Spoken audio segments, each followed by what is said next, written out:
Aku Dila, dan ini kisahku. Aku memiliki sahabat lelaki yang bernama Aldi. Kita kenal sejak kelas 1 SMA pada forum OSIS. Kami pernah saling menyayangi, tetapi tak saling memiliki satu sama lain kala itu. Sore ini aku dan Aldi menikmati senja seperti biasa. Pada hari Sabtu dan Minggu lebih tepatnya. Kita berdua sangat suka dan kagum sekali dengan keindahan senja.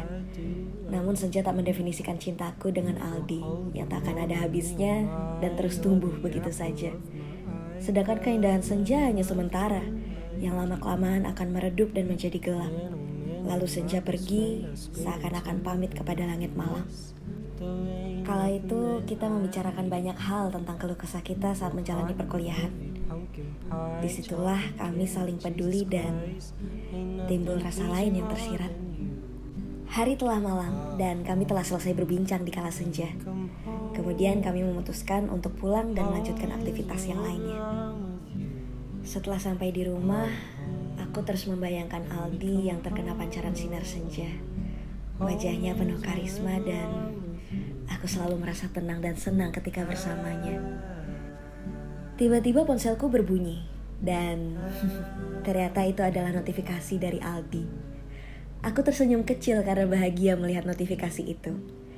Esok pukul 9 pagi, Aldi mengajakku ke sebuah toko buku untuk membeli beberapa buku jurnal. Ia juga memintaku untuk menemani mengerjakan skripsi di sebuah coffee shop bernama Urban. Aku mengiyakan ajakannya. Kemudian aku tertidur setelah bercanda dengannya via chat. Hari telah tiba. Pagi ini Aldi menjemputku. Rasa cinta dan sayangku semakin tumbuh ketika Aldi memakaikanku helm. Aldi menyuruhku untuk pegangan erat ke area pinggang hingga perutnya. Sesampai di lokasi toko buku, Aldi menggandengku seolah aku kekasihnya, bukan sahabatnya. Kemudian saat sedang melihat-lihat buku, aku dan Aldi menemukan buku yang dicari. Aldi membawa buku ke kasir dan membayarnya. Lalu singkat cerita, kita berdua sampai di Urban dan Aldi langsung mengerjakan skripsinya. Setelah mengerjakan progres skripsinya, Aldi ingin mengatakan sesuatu kepadaku.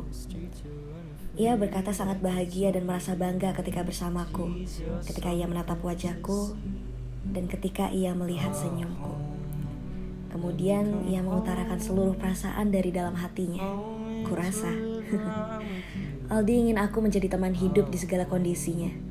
Ia ingin agar aku bisa menjadi orang spesial di hidupnya. Dan ia memohon kepadaku mengenai hubungan ini bisa lebih dari sekedar sahabat. Ia ingin aku jadi pacarnya. Aku cukup shock atas pernyataannya. Namun aku juga senang dan lega ketika mendengarnya. Kemudian singkat cerita, aku menerimanya menjadi kekasihnya dengan mengatakan kepadanya, "Yes, I feel the feeling too. I wanna be your girlfriend." Setelah aku mengatakan kalimat itu, Aldi memelukku dan rasanya sungguh bahagia.